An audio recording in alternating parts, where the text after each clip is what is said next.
Our second speaker this afternoon is Meridel Rubenstein. Meridel was educated at the Sarah Lawrence College, later at MIT, and also took her MFA for the University of New Mexico at Albuquerque. She has created photography programs at the College of Santa Fe, the Institute of American Indian Arts in New Mexico, and directed the MFA photography program at San Francisco State University in California. From 1985 to 1990. She's been a visiting associate professor with us here at the School of Art, Design and Media since 2007. Her paper today is keeping us up to date with an ongoing project in Iraq, and it's called Eden in Iraq, a confluence of nature and culture, design and ecology, helping to rebuild communities in the southern Iraq marshes. Anyway, okay, hi. But Suan and Andrea, thank you so much. So in the shape-shifting conflict zone that we call Iraq, cultural and environmental preservation and heritage are at the bottom of a very long list of other priorities. In 2010, I learned of the work of the environmental NGO Nature Iraq to restore the Mesopotamian marshes of southern Iraq. This area is thought to be the historical site of the biblical Garden of Eden, where the Tigris and Euphrates do in fact cross here at the Shat El Arab, and you can see the Tigris is coming in on the left and the Euphrates, they're joining and they're going down towards Basra, past Basra, and dumping in the Persian Gulf. And so, this is fast. And here you see already that nice tourist myth of this area being perpetrated or perpetuated. December 1914 in the National Geographic, the upper Tigris, upper Iraq on the left and the southern Euphrates Valley on your right, Tigris on your left. So after decades of war, Eden is now plagued by human sewage and water problems.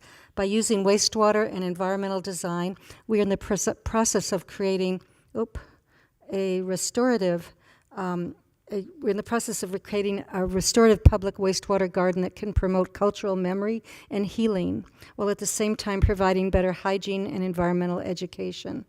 So the marshes have been the home for over 7,000 years to the Marsh Arabs, who have led a sustainable, unchanged way of life as a water and reed-based culture. And that is until 1993, when Saddam Hussein decided to secretly and slowly drain the great rivers that feed the marshes into the Persian Gulf to flush out and punish Shia rebels hiding there. So what you're seeing in these pictures is the very large village of Saigal, 50,000 people in 1977. You see their beautiful reed houses, and below these pictures, two pictures are from my first trip there in 2011. Same town, nothing there, and all that was left on the ground were shells and shells, seashells and bullet shells. Saddam made a secret road into the marshes in order to build a giant earthen canal down the center where he slowly drained the waters. And here, now let me go to the next one. When the water was low enough on the bottom, he moved into burn, bomb, and murder in a few days, driving the surviving Marsh Arabs out. 80% of the population, that was somewhere between 3,000 to 600,000 people, drove them away into the diaspora, the neighboring cities, into Iran, and as far away as Detroit. So when Saddam was deposed in 2003, the Marsh Arabs began to return and cut through the earthen dike with the help of the newly created NGO Nature Iraq. So what you see here are the burn reeds, and below the beginning with Nature Iraq to bring in heavy equipment to break through that earthen dam and let the waters back in. And here's another representation where you can see from in 32 years, the size of the marshes dwindling and then beginning to be regreened in 2005. When I went in 2011, they were 20% regreened. Now, because Suan is here, I had to get some numbers. And I've been trying to figure out for myself, it's very hard to get figures in this part of the world, how many people were actually there, how many people were murdered, how many children have brain problems because of polluted water. But anyway, this just runs through some numbers of the size of the marshes and the return of the marshes. Okay, and then the size of the changing population. So I won't dwell on those right now, but just to say that the regenesis of this land and culture has been a model overlooked by the media, who the whole time I've been going the past 5 years, of course, are focusing on sectarian conflict in the north. But the Marsh Arabs are a living example of a Muslim culture who have been able to return home and restore their land. And think about all of us in our ancestry, especially we're talking a lot about China. How many of us have been able to go back and actually rebuild our countries or our homes? And so this is their famed architecture, which draws on Mesopotamian as well as Islamic models. And these are all new dwellings that look like old dwellings. And they're absolutely beautiful, the complexity of the weaving. So here is a representation. It's a reproduction, but what you're seeing is a cylinder, a cylinder that's about 2 inches high, made out of magnesite, so it's white.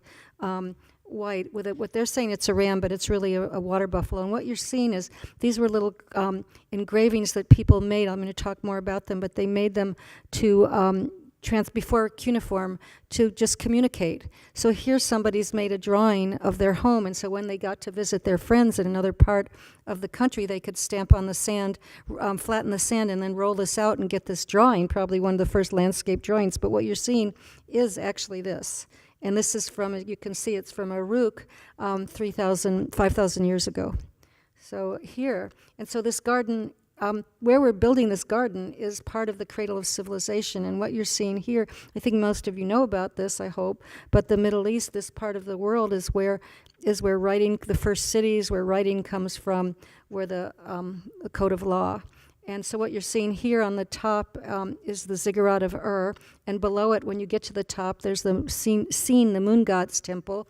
And on the right, bottom right, I was told I was standing on the prophet Abraham's house, and below is a wonderful excavation of very elegant rooms and pantries. But I learned later that it probably wasn't Abraham's house. He just lived in the neighborhood. So this area is so rich in history, heritage. And so these are the cylinder seals I was telling you about, and a display from the Met where you see how you would wear them as a bead, on a chain, and you'd kind of get somewhere, take it off your chain, roll them out, and they could be anything. They could be invoices for grain deals. They could be prayers, such as this one, to some god or goddess. And here is at Uruk. So all these places, Ur and Uruk, Eridu, are just an hour away from where I'm working in the marshes. And I want to talk to you more. We'll probably discuss this later, but people have, in the 5 years I've been going, and as ISIS takes over the north and will be driven out for sure, the people in the south are more and more in touch with their Mesopotamian heritage. And what you're seeing here is the temple of Inanna, and you're seeing a cuneiform tile. This was at Uruk. There were all sorts of these tiles just everywhere on the ground. Now, Inanna was very important to us, and still is, but in the beginning of our designing, because we're really interested in a syncretic blend of Mesopotamian and Islamic iconography. And here, these are early designs from Sumer, of the way that the two drawings are representations from Sumer, of the way people first started to plot their relationship to the cosmos and to the seasons, and to think about Inanna as is really Venus, that 8-pointed star of dawn. So that form from Islamic design of the octagon goes way back before that. And here's just my little sketch of her. Because I like to think about her. She was the goddess of war, fertility, and water, all the things that are churning right now in the south. So also just about Mesopotamian, thinking about Islamic design, here these were the way that they decorated their earthen buildings with little cones that were bright colors. They were very little, like my finger, stuck in the walls to make these wonderful patterns. And these are the kind of things that we're thinking about as we design the garden, how to reference them, how to use these patterns. But just back to some problems. So imagine in 1993, thereabouts, Saddam drains the marshes, and it takes another 10 years for Saddam to go and people to start coming back. And as they came back, there was no longer that constant flow of water.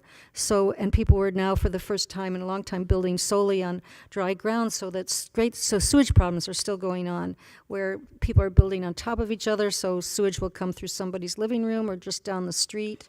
And one of the contributions we made to kind of sewage I don't know what the word is, sewage data, was that we discovered that there wasn't a single septic tank working in all of the South, and as we called our other friends around the country, I think it's true for most of Iraq that there isn't a single septic system that works, so that they're either too small or the bottoms are out, which means environmentally it means that all of the groundwater is getting contaminated, but especially where in the South where we're working, the solution to the sewage was to collect it running down the road and then pipe it out into the Euphrates. Now this is where water people still drink and kids still swim in, though there are water plants now where you can get water, but it costs money. Just other problems here. My first day there in 2011, I was on a boat, seeing these people with these bales, and what they were, people were rolling up their reed houses to move because the water had become so contaminated they were just going to have to go somewhere else and rebuild their little enclave. So other problems, here on the upper left you can see when I was there so what happened over these 5 years is that the regreening went from 20% to 60%, which is this upper left-hand picture from 2014 where there was so much water that water was close to the periphery of the marshes, and all these new people were coming. They were buffalo breeders and building actually floating islands finally to mirror that original way of living but close to the road. And what you're seeing at the bottom now is last summer. So last summer what happened was that I think you know about this in terms of Syria, that there was a drought. But the drought was man-made, but there was also a heat wave. So the temperatures for 5 months were between 51 centigrade, which is 125 Fahrenheit, and it stayed at that temperature. At the same time that ISIS took over and controlled 3 northern dams, and Turkey just jumps into the picture, as it always does in these other situations, and actually just closes off a dam without telling anyone. So both rivers are dry, and that dries out the marshes again. This is just to show you what it looked like in 2011 when it was 20% regreen. So this is, let me go to these pictures. So this is sort of new problems that we're facing, and these pictures are coming from COP21 that had a big photo show about this. But we're hoping, so the good news is that with the recapture of Ramadi and Turkey relenting, that water's come back in. It's already tripled. It's already 30% regreen, so that we're hoping by next spring and summer it'll look like this. And at least Nature Rock is planning in their estimates to the government that they'll be able to store water enough to withstand any drought. It's when these other countries move in that there's a problem. So who are we? Who are we? Who am I? I'm from ADM, and we have a wonderful research grant with Michael's help, and with my colleague, whose name is Sathikh. He's in the lower right. He's also our associate chair, academic chair, and a devout Sunni Sufi Tamil Indian product designer, brilliant industrial designer who's impassioned about this project. So he stays here, and I go. And I come back, and I go, and I'm the project director, and I interact with people and come back with the stories, the poetic thinking, and then we draw, which I'll show you in a minute. But we were able with this grant to expand our team to include 2 very renowned, one world-renowned environmental engineer and a second young Italian who we love. And here in this picture on the left, I'm with my 2 engineers and with Jassim Al-Assadi, who's the director of Nature Rock in the Marshes. And we're here with a Marsh family who have given us the backyard of their family shrine as a potential site for our first garden. But also just to bring up for Prof. Joseph that there is Sander Vanderloo, who's our muse, and he's the one I mentioned earlier. He's a brilliant archaeologist who worked in Syria and is really our muse as we go through so many ups and downs about policy planning and participation. He's the one that kind of keeps our spirits up. So anyway, the first 2 years were spent just getting to know people. So, one of the things I wanted to thank Andrea about has to do with this concept of intangible, because I never carried it before, tangible and intangible. I'm trying to get this garden made. And actually, I've just been involved in Intangible Heritage for 5 years, which is meeting with everybody, talking, trying to make this thing happen. And what you're seeing in these pictures is the first couple years where there's Dr. Nelson talking to Nature Rock, and I'm talking to Nature Rock, telling them what we want to do. Then they call in the elected official for the region on the right there, and then we start to visit town councils. And then the second year we made this it was a great deal with the Ministry of the Environment to do a 5-day phytoremediation workshop for these gentlemen down in the lower right, who were all the hydrologists, environmental engineers from around Baghdad and south. And there were 35 of them, and these are some on a field trip. But they were all able to get the certificate, which they were very proud of, and we were happy to give. But this is just a way of me having a little time to tell you that what I ended up doing, I'm the project director, but I am also a woman, so it gets kind of dicey sometimes in when I, how much I really force myself on in situations. But in this case, I'm always the MC. And I insisted, while my partners were doing all sorts of very technical things that everybody loved, I forced them to sit through a lecture on growing beauty and design. And one of the things we always say, or I always say when I meet people from the Marshes or in Iraq, I say, we're very concerned in Singapore with this new Silk Road. But the old Silk Route, in fact, had an incredible influence on Singapore. So when you're downtown and Arab Street in Little India, all of the beautiful architecture, the patterns that we see, the Javanese patterns, are coming from the Baghdad Renaissance. And so I'm able to say that, which really perks everybody up, and then I start to show them lots of pictures of gardens and other ideas, things we might employ. And we always talk about the principles of Islamic design. That I don't know if they're in the Quran, but they're principles that people speak about: unity, respect, sincerity, knowledge, balance, modesty. But the one I most impress upon people is the idea of remembrance, because we're thinking of this garden site as a way that people will be able to heal through re-experiencing memories. So, that's because I don't know why that's there. So anyway, more meetings with men. I call all these, sometimes I have a lecture which I just say meetings with men, and I just go through them really fast. But these are, so we've been able to make very strong, I'm going to go back just because I have to read something. Here. Just that we've after 5 visits to Iraq, we've created very solid relationships with our partner on the ground, Nature Iraq. And in fact, now we are partnered. We are an Iraqi project of Nature Iraq. And through them, we have established relationships with several communities, town councils in the Marshes, the regional government, the governors, the ministers, the national ministries of environment and water. And, okay, so let me just see one more thing. So here, just going to go through this quickly to show you the meetings with men, and just to say it's a challenge to some. Usually I'm photographing, so I'm not even in the picture, but here I am negotiating with the governor of the province. And just so you know, we've had a lot of ups and downs, but due to mainly my country or Saudi's making, which is that we've been part of 2 national budgets to be funded. And then this meeting was about that. We've been really on these regions' budgets. There were a line item, and so first the gas prices fell, and that wiped out, they never got their budget. And then the second time, of course, is now, where there's not enough money to even defend themselves. So here's just pictures to show you what I really like to think of myself looking like. Mostly I'm covered and trying to be very official, but usually I'm out in the community and I have my camera or my video camera and I'm actually working. But in last October, hold on. It's just very fast, this churns. Okay, so these are 30 angry sheikhs. And last October, I was so excited, I knew they were going to be there. I was asked to attend I got in a lot of trouble for this from my school, but I was actually asked to come to Baghdad to attend an emergency conference on restoration of the marshes because of the summer drought. And nobody in the country was paying attention because everyone was focused on the north. So at this point, this meeting was so important, and I was one of maybe 3 internationals there. But giving this talk and getting this response from an MP in Parliament, from the Prime Minister's office, from a committee, the Prime Minister's advisors in this NGO called the Center for Development of Energy and Water Projects. So I actually came back last October. They promised they'd get the oil companies funding us. I thought, boy, this is a done deal. We're going to be working by now.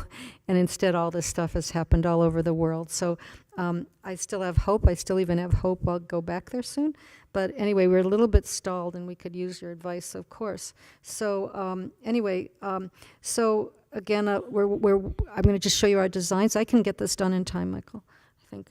So as I said, a syncretic blend of Islamic and Mesopotamian iconography is guiding our garden designs and our discussions with the communities we're addressing. And so here, okay, wait, just let me go back here. This is the first site we were given. Up back there, the Muhammad shrine, which when I first started going there, and so am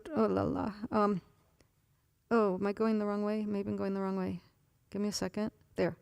When we first started going, one of the big problems when you're dealing with waste is you need enough of it to grow a garden. And in 2011, with people just coming back, we had a very difficult time finding a place where enough people would make enough waste so we could grow a garden. And finally, we discovered the family shrines in this one particular family that gave us their backyard for a very small site, and we began to draw. And this is just to show you about participation and planning, and something that didn't actually come about. But here we are just getting to know the shrine, and here getting to know the family and interviewing them about their history. Because in any given moment, I'm going to use everything I'm learning to actually to be incorporated into the form of the garden. But this was a lovely family, and it was made up of 30, it's a tribe made up of 30 families. In the last minute, we were so close to breaking ground. In the last minute, somebody in the family, probably from far away, got wind of the fact it was human waste and so close to a shrine. So anyway, this is something we started, and very crude drawings for me because there's nothing really iconographic about it, but very useful drawings for showing people how to use space in a place that's basically bombed out and mostly desert, and to show them the kind of plants that we would use that are local. But luckily, 2 town councils called us in 2013, and we're realizing that their people were no longer willing to want to dump into the Euphrates, and so something new had happened. You can see in the bottom of this slide on the right we would call it a water treatment plant, but really what it is, they call it a switch station because they won't even mention sewage, and switch means rain, and it's a place to collect that runoff. And all they do there is kind of dissolve it like a giant septic tank and then jump it into the Euphrates. And so when they learned about us, that we could take what's in there and then grow a garden, we were given 4 or 5 hectare plots, and we've decided to start right here. So here it is on Google Map, and all I want to show you is how long and skinny it is, and how it's on there's only one road in all of lower southern Iraq from Basra to Nasiriyah and then up to Baghdad, and it's right along the road. And very fortuitous for us because 2 summers ago, finally the government proclaimed the Marshes Iraq's first national park. So there's all this talk about ecotourism, and people would come by here, not to mention all the school kids that would come from the city to learn about waste and recycling. And so here's early plans and plants that could possibly come in here in that long that long representation on the right. And just luckily, somehow intuitively, Pierre learned afterwards that in the Quranic idea of the Garden of Eden, there are 4 charbugs, or 4 rectangular gardens. And this was just the design that came out of our hearts as we were working on that space. So just to show you technical people, how simple this system is and why it's so popular in Iraq, whenever we present it, if things ever calm down, my engineers will become rich just making these little gardens because it's such a simple solution. And they don't want to be rich. We all just want to make one demonstration garden and let everybody else make them. Simple design. There are other plants. I won't go into this now about the USAID and their billions of dollars for water treatment, the plants that never opened. But ours is just a simple slope with an impermeable liner, with sewage coming in, dissolved sewage coming in, some gravel, some plants, and no moving parts. All somebody has to do is once a year on the right clean a water filter and well cover. So here's our preliminary designs, and it looks like a magic carpet from what is it, 1001 Arabian Nights, but really it's being based on something else. So you see our preliminary, drawing, and then this idea of making these patterns out of colors, which are actually plants. But where this comes from is my discovery of, not this book, but just my discovery by accident when you went into my website for a few years, or for not a few years, but at one point, this other site came up of these Garden of Eden embroidered wedding blankets from an exhibition in England. And I went back and showed people all these slides and asked them about this because what I was seeing was Arabic, since people had gone to the cities, they'd become more Shia than their kind of land-based or water-based kind of traditions. So the rugs the weavings became very, predictable, symmetrical, kind of monochrome. And there was this other tradition. So I showed these slides to Jassim, and where are we? And when I went back in 2014, he had got a women's weaving cooperative in Nasiriyah to start making these as kind of the hope for tourist items when the people started coming to the national park. But anyway, so that's what these. Well, I'll show you a little bit more. But anyway, here's our engineers. They're actually in a very complex process with.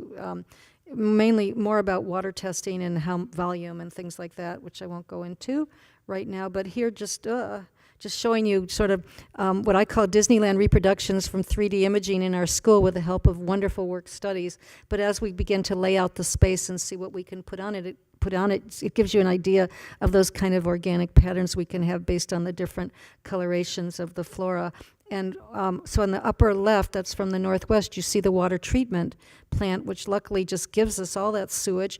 And the kind of plumbing that we have to use to begin with we'll have to have a dense reed forest. And then the design shows you two rivulets coming together, symbolic Tigris and Euphrates, that make this triangle. And that's not designed either yet, but it's just showing you that there will be some kind of, I think there'll be a light work there that references the Mesopotamian story about Eden. And then hopefully through paleobotanical study, the plants, 3 different little herb gardens of plants that grew in Mesopotamia that are mentioned in the Quran and mentioned in the Bible. And then shade structures that we'll work with, just reminding you of this amazing craft that we want to design reed shade structures, so people can have picnics, get out of the sun. And so here we're struggling to get there, but we can make extremely beautiful patterns which we haven't settled on yet through computer modeling. So, and then back to this. This is my favorite thing. This is the iconography of the cylinder seals, and I want to work with some of the visual communication people to make a visual graphic that will be a kind of ceramic relief pattern that goes along the the earth and brick adobe walls of the garden. And then one thing I still have time to tell you, if I go back here, is the reintroduction of the idea. Now, do you know the word adobe? I'm from New Mexico. Adobe means earth and brick. Our adobe houses are out of earth and bricks. And it turns out that in this area, it's the same original material. So I'm a pro at this. I have an adobe house. And so anyway, that reintroduction of adobe instead of cinder block, which is much more what's the word? It keeps things cool or keeps things warm depending on the season. But so this graphic will be created here with 3D modeling. We'll make the models here and then be able to go there and with ceramic artists, put the clay in and make this relief pattern. Okay, I'm almost just 2 more slides and I'm done early. Can culturally inspired design help bring back Eden in a broken country? Can beauty help to restore a broken spirit? Waste doesn't disappear with drought. This garden is needed now and in the future when peace returns and the marshes are opened officially as Iraq's first national park. We hope you can imagine this site as a garden of peace, memory, and renewal. So one of the things I think about as the New Mexican is kind of there's a lot of postmodern what's the word? There's a lot of social issues about tourist sites and Western ideas of Eden being laid on a place. And it's really important that we really begin to move back towards Mesopotamia and let the people pick their own imagery and stories and things that are important. And I'm not having a chance to tell you how I work with the people to find these things out. But it's making me think of something really odd in New Mexico in the 40s when Fred Harvey brought the tourists to the pueblos. And at that point, it was actually after the war. And so people loved the pottery, and the pueblos had no income. And so Fred Harvey kind of induced people to kind of begin to sell to the tourists. I don't like this, but I love the idea that those rug patterns are still there, and that women are loving making those instead of the kind of duller ones. And so just to think about, I think about things in terms of this garden in addition to health. I think also about that there really are a new class of working. What's amazing is there's a new class of working people who have come back to the marshes who learn trades in the cities, and they are nurses, teachers, engineers, contractors, policemen, but they still go out to the marshes. They raise buffalo and make yogurt. So these gardens will eventually be replicated throughout the country and provide a lot of jobs. and for workers, for designers and craftspeople. And I'd also like to bring Iraqi. I'd like to just make, this is the only one I want to make, and I would like Iraqi artists to take over my job in the future. So for your purposes, you can see that in terms of nature and culture and preservation of natural sites as opposed to cultural sites, this is a place where two work together. And you can see with the idea of the Garden of Eden that they come together as a site that needs to be preserved. 5 years ago, the country was excited about the development of this eco-tourist area in the park, and now they're distracted again. So last thing I want to just mention is that in this time of ISIS that wants to, and everybody, I was talking to Helga about this, all over the world now everybody's terrified, and so that idea that that they can just expunge these cultural sites like that this is a really important place with these first cities to begin to call attention to and to really make accessible. And about the people I work with, just so you know, they're water-based, land-based people, so they sing, they recite poetry, they have an exuberance common to nature-based people, and so hopefully this area will blossom and become a cultural and ecological heritage destination. Thank you.